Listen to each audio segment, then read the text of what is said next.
Assalamu alaikum. Let's cook. Okay, people, Black American history is different. It's different, horrific. So one thing that people often talk about in America when it relates to our history is slavery. They talk about slavery. They do the whole Martin Luther King, Rosa Parks, Jim Crow, Emmett Till, now is George Floyd. These are topics and people that the white supremacists who control mainstream information don't mind addressing or bringing up. Not to downplay anything horrible that happened to anybody. But if black people told our own stories and controlled the narrative, it would be so much more horrific. The people who control the information, the most they give is some surface level talk. Now, one thing about black history in America, slavery is only one of many genocides. Chattel slavery, one of many that black people went through. There are many, many more. One of them is black codes. Now, black codes were worse than slavery. I know I kind of put that in the title, but I can't say that that's true. That was kind of for what they call it, clickbait or whatever. I'm not going to say that that's true. Once something gets to the point where it's bad, it's just all bad. I don't even like to compare it anymore. Horrific, both of them. They both relate to each other anyway. Black codes, one of the most oppressive, frustrating, soul-crushing eras in our history after they so-called freed the slaves. Now, people, after the Civil War, we have a bunch of black people who are also so-called free now. President Abraham Lincoln, he issued the Emancipation Proclamation, which ordered the liberation of all slaves in rebelling states. In December 1865, the 13th Amendment to the U.S. Constitution was ratified, abolishing chattel slavery nationwide. The 1865 ratification of the 13th Amendment prohibited slavery and servitude in all circumstances except as a punishment for crime. Black codes, okay? Now let's understand this. Slavery was very valuable to these white supremacist Satanist devils. Slavery was making these lazy people millions upon millions of dollars, providing a lifestyle for the white community.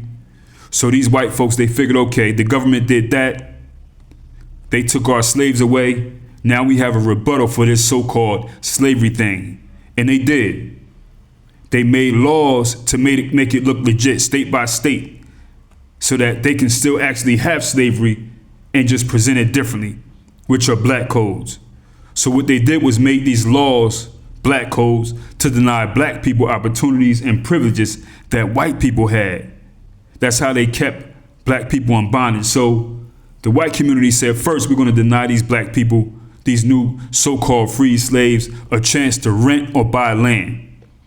So the white man said, where y'all going to live at? Y'all can leave, you free, but you can't live here.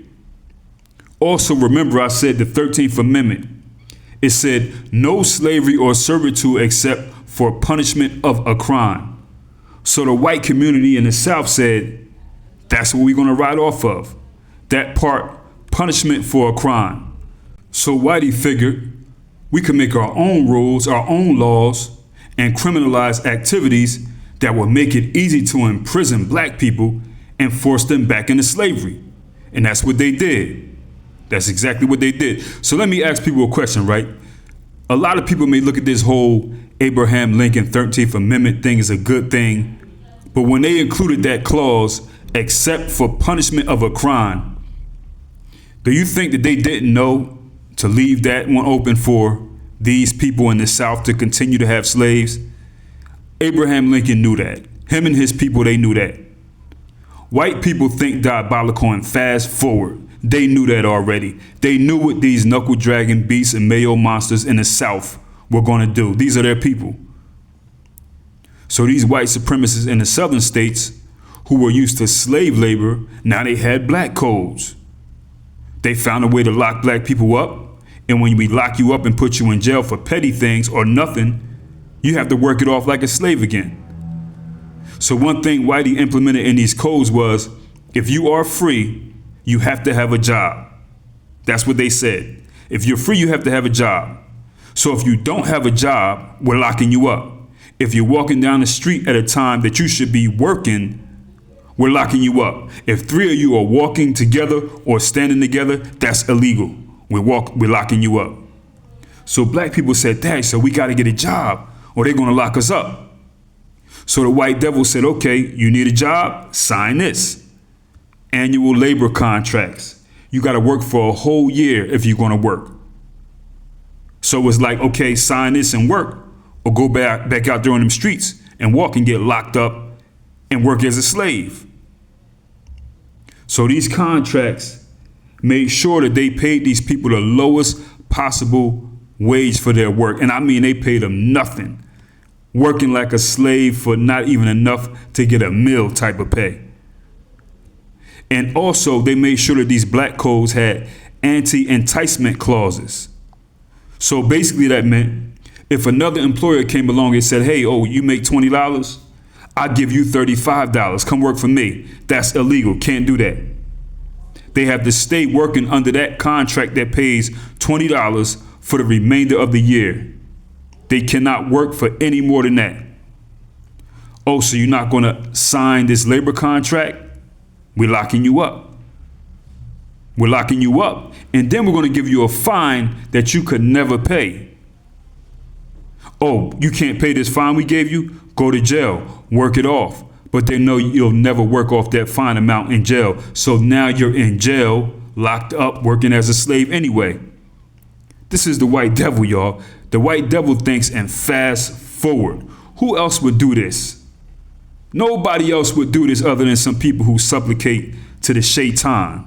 This is horrible. Just think about it. So now we fine you because you don't have a job. And when we fine you, you can't pay the fine. Oh, you can't pay the fine? Go to jail. So now you stay in jail and work off the fine, but you'll never work it off. They knew that they can keep people in jail and prison longer working. This was a system called debt peonage, okay? That's what it was called. They call it debt peonage. Basically, you're going to work as a slave, as a chattel slave, you know what I'm saying, until you pay off this debt, which is this fine, but you'll never pay it off. And this went on and on. This went on and on. So these white people in the North, Abraham Lincoln and his little crew, they knew that they had to take care of their diabolical, criminal-minded people in the South because they have the same mindset anyway. Now, under these black codes, the children, the black children, they weren't spared from it either.